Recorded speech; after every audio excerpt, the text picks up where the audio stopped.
Okay, so I have, this is our Nephron, and this is actually something that is in your kidneys. You have over 1 million of these in each kidney. They're microscopic. It's a little tubule system, and these are the workhorses of the kidneys.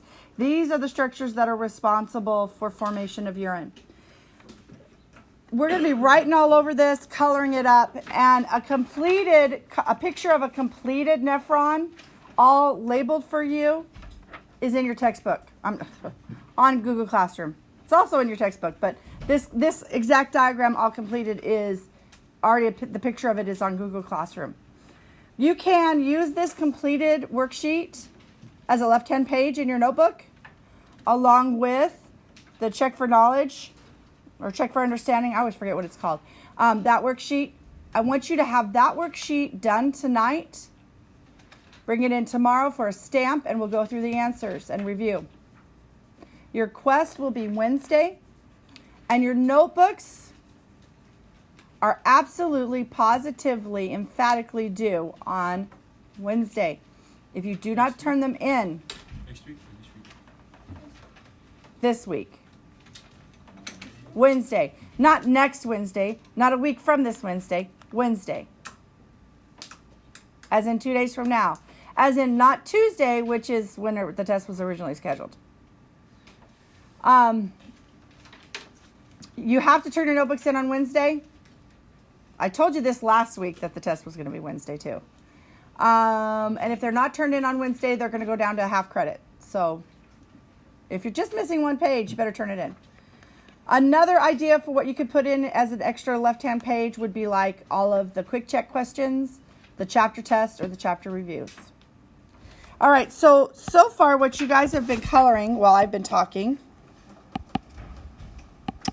is, let's say you've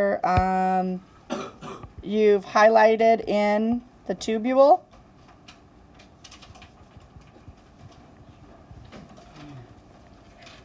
And we're coloring it yellow because there's pee in there, yeah, urine.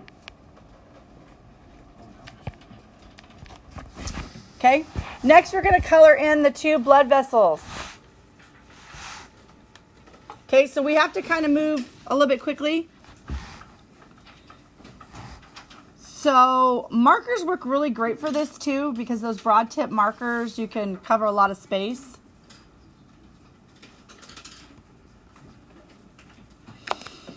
So this is where your red and your blue markers come into play. First, we're going to start with our red, and we are going to color in this blood vessel that's shown here on the bottom. I'm coloring it red because it's an artery. Not that all arteries carry oxygenated blood, but the vast majority of them. There's only like one that doesn't.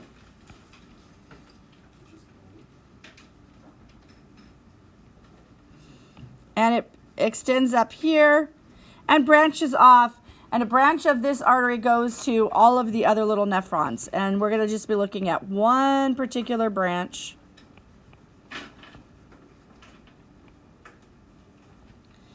And then you see how this branches out and surrounds our yellow tubule. I'm only going to color basically half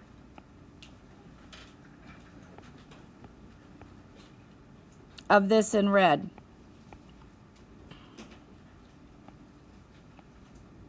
What color am I going to color the other half of it?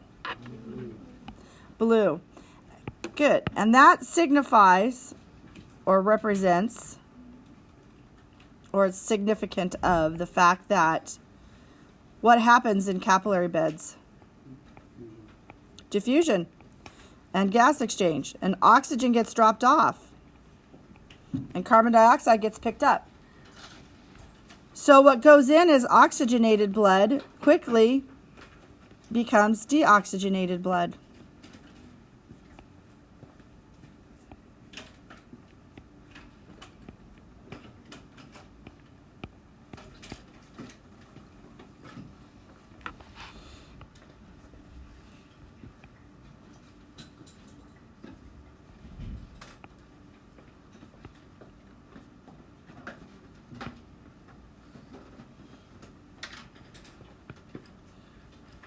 going to have to come up with a whole new marker system for where I'm going to put all my supplies in my new classroom. I'm going to keep the markers, but I can't have it up at the front of the room like I have it now. Were you able to see the question yet? Yes.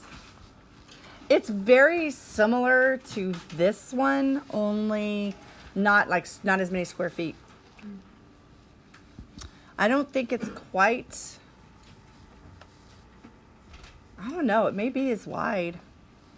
Just doesn't feel as big. Yeah, it can't be as big. I don't think it's as wide.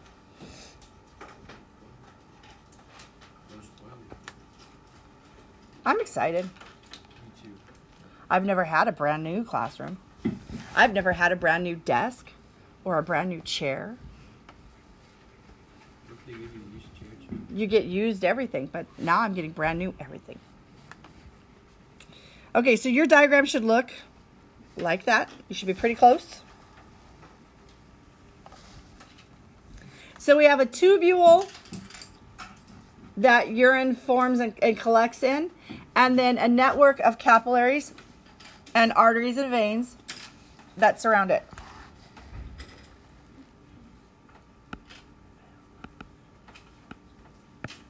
So now we're going to start labeling. The first two things that we're going to label are not even numbered on our page. So we're going to label that and that. This is the renal artery. And so what do you think the other one's called? Renal vein.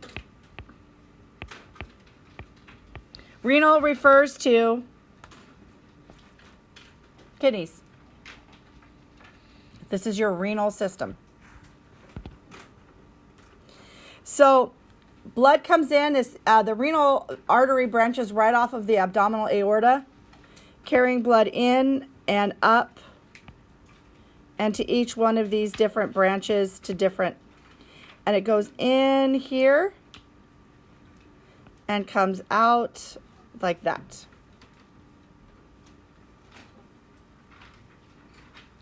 So if this large one is an artery, it branches and gets smaller. And what's smaller than an artery? Arteriole. Okay. So now we have structure number 2 here that's leading in towards this ball of capillaries here. Okay. So we have this leading in on this side, and then the other side leads out. What anatomical term do we use when it means going towards a structure? No. No. Towards and away. Medial means towards the midline. Anterior means towards. Okay, distal means away from the trunk. Proximal means closer to the trunk. Frontal means towards the front of the body. If we're talking about a blood vessel or a nerve that's going towards something versus one that's exiting.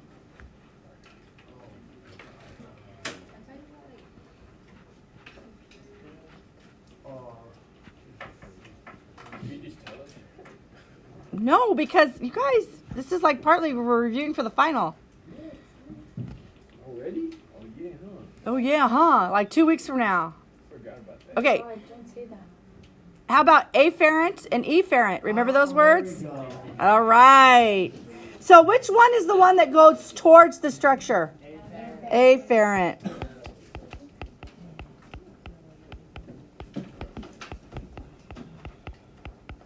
So there's our afferent arteriole right there. Okay? So then the one that's leaving, what would we call that? Our efferent arteriole.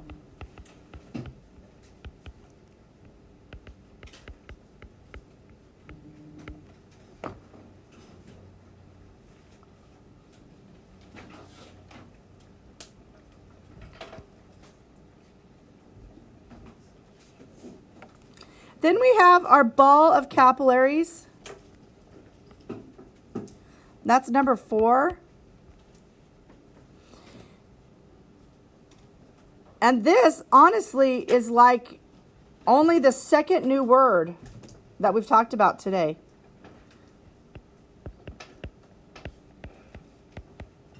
Glomerulus.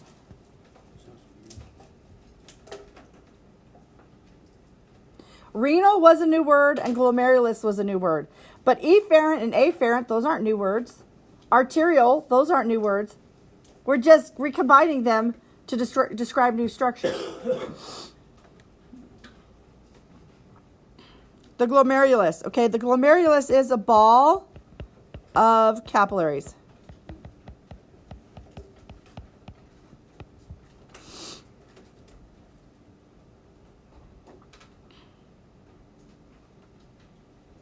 And surrounding that ball of capillaries is a capsule. Think of it as like the baseball is the glomerulus, and the mitt goes around the baseball. Okay? That is this C-shaped yellow tube here, number 3, which is called Bowman's capsule.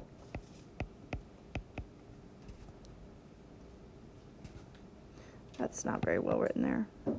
Capsule. Bowman's capsule. So Bowman's capsule is the mitt. The glomerulus is the ball in the glove.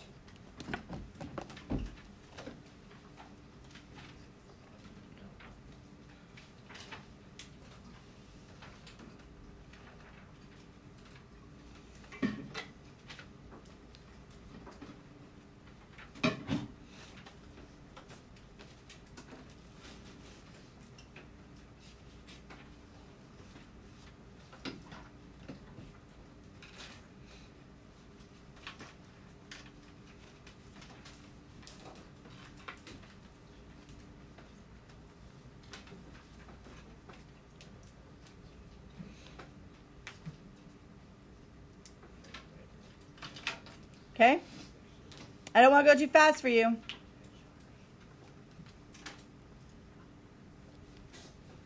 But I don't want to run out of time either. So the nice part is you can always like slow this down and watch it again. So 3 and 4 combined are what's shown by this number 8 here. And this is called the renal corpuscle.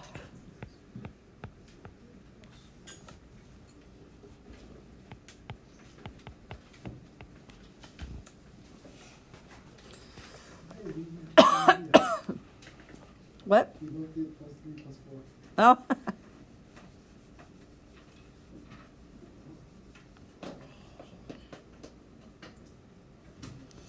Okay, number 9 here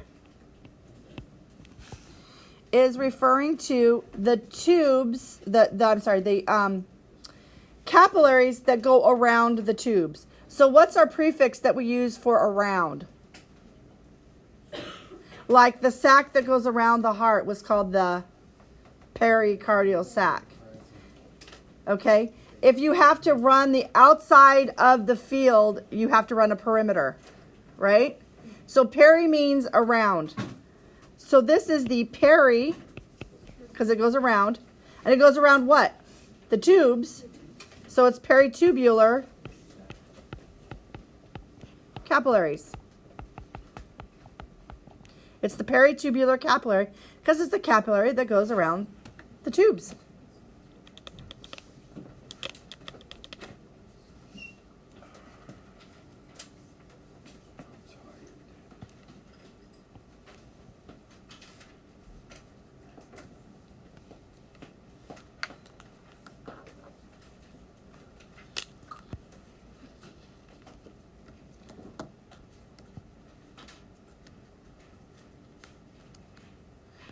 All right. Number 5 has kind of gotten squished down here. Let's follow the journey of our yellow tubules, starting at Bowman's capsule. And you see the yellow line, how it gets all curvy. Okay. That curvy part, that's number 5. On the brain, on the surface of the brain, we had all of those folds. Do you remember what we called those? When something's all folded up. If your thinking is not linear on something, if you don't go from point A to point B to point C, if you're like all over the place, you can say that your thinking is convoluted. Have you ever heard that? On the surface of the brain, all of those little squiggles are called convolutions. So convoluted means not straight. It's twisty and turny, okay? And this tubule, it's convoluted, but it's also the one that is closer to Bowman's capsule. So if it's closer, what are we going to use? Proximal. Remember, think of distant. It's farther away. This is in the proximity. It's close. I know you guys never use these words, ever. So it's the proximal convoluted tubule. It's closer to Bowman's capsule. It's not straight. It's convoluted. And it's a tube. If that's the proximal convoluted tubule, then what would you call number 10? Distal convoluted tubule.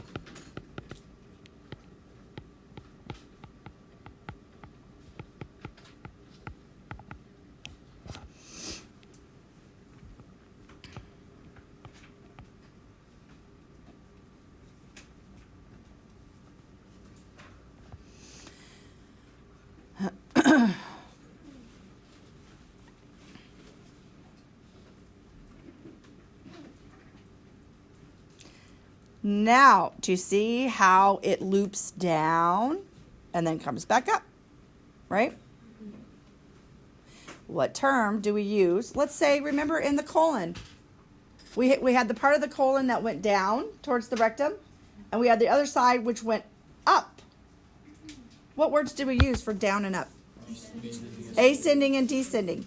So if you're going down, descending. And here it forms a loop. So it's the descending loop. And then the guy that discovered it, not to be dismissive of the amazing discovery, but his name was Henle. So it's called the loop of Henle.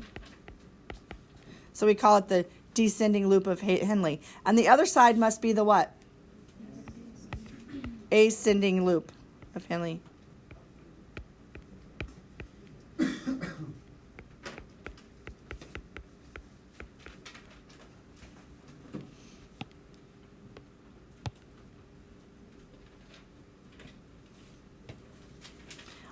I only use these strategies to try to help you to realize that there's a lot of times not as much new vocabulary as you think there is.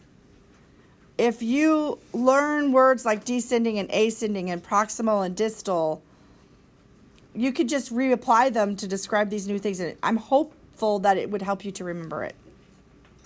Although by this point, I've talked about this and labeled this so many times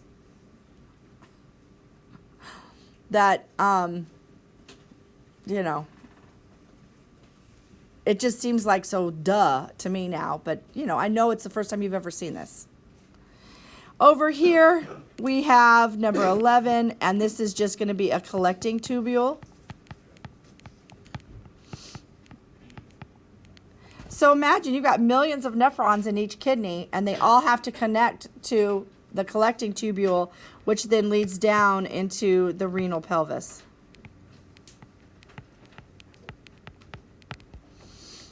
Urine collects in the renal pelvis, passes down the ureter into the urinary bladder, and then out the urethra. And I ran out of time last period because I started talking about my kidney stone. I had a kidney stone last summer. It was great. I figured I didn't have a good story about the urinary tract, so I had a kidney stone, so I could tell you guys all about that. That was fun. I'll tell you about it probably tomorrow. What I know. If we have time at the end. But I want to make sure I talk about the 3 parts of urine formation. Let's go.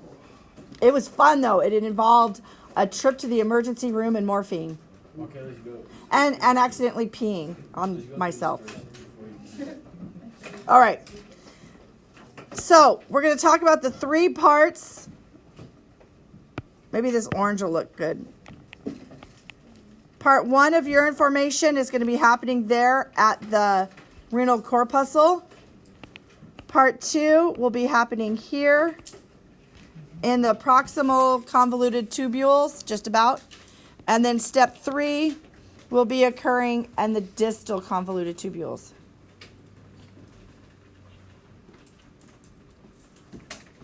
Wait, so which number? All right, we're going to talk about the 3 steps of urine formation. Now, remember on Friday I did the little silly demo with the sponge and the water? Yeah. Okay?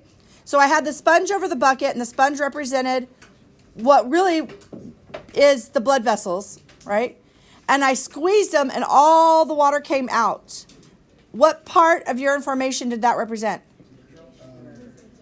Filtration. And almost all of the water came out of my sponge. So then I put it back in the bucket, and I soaked up most of the water, but not all of it. What part was that? Reabsorption. And then I went and I gave it a little squeeze, and that was secretion. Okay, keep those 3 things in mind.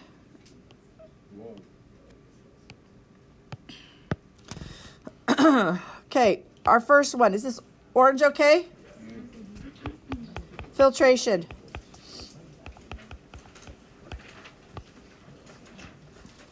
Okay, this is a non-selective process.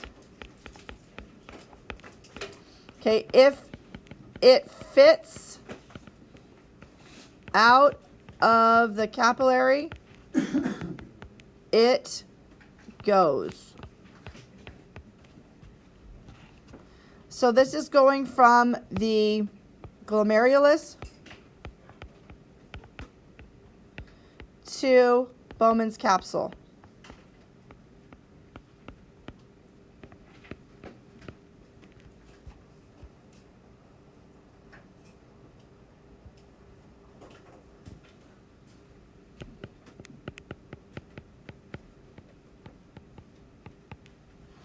And the liquid that we form is called the filtrate. So, and I wrote not selection, sorry. It should be not selective. It's not a selective process. Meaning, if the size of the molecule or the ion is small enough to fit through the capillary walls, it gets pushed out. It's not like your body evaluates, ooh, I want to hold that, I want to keep that. It just goes.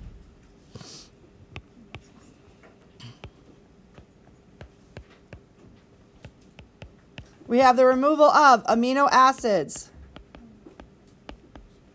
water, sugar, glucose, right? You know glucose is sugar.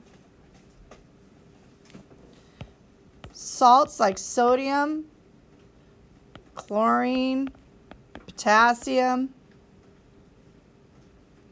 and don't forget urea and waste products.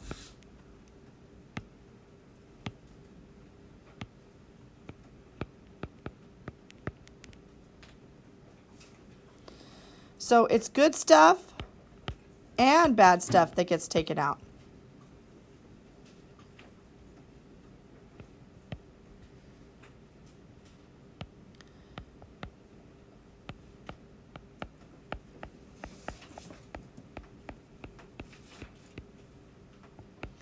Red blood cells and proteins should stay in the blood.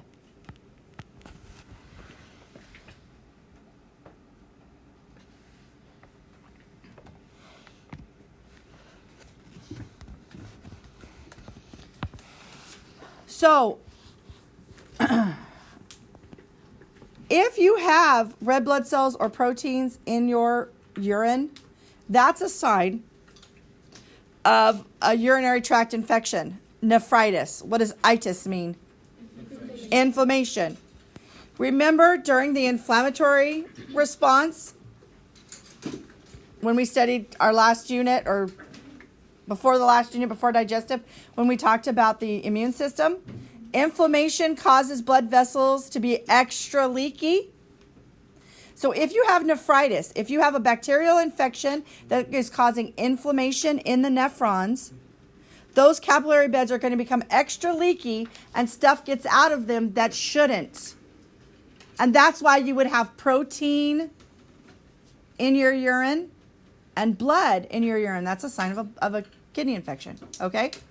And the blood, you don't always even see it. It could be just enough red blood cells that they're microscopic and they only show up under, with a dip test. If you have glucose in your urine, that's a sign that your blood sugar level is so high that your body is dumping sugar out in your pee. That's a sign of diabetes. Okay? All right, step 2, reabsorption.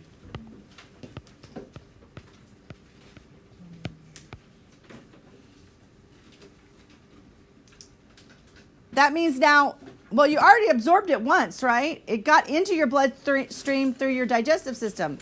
But now you just got rid of it, so now you have to reabsorb it again. You have to get it back again because your body went, oh, crap, I just got rid of a bunch of sugar and water that I need. So at this point, 99% of the filtrate is reabsorbed. Okay, 99%. That means it goes from the tubule back into the blood. What's going to go? Water, glucose, amino acids, and some of our salts.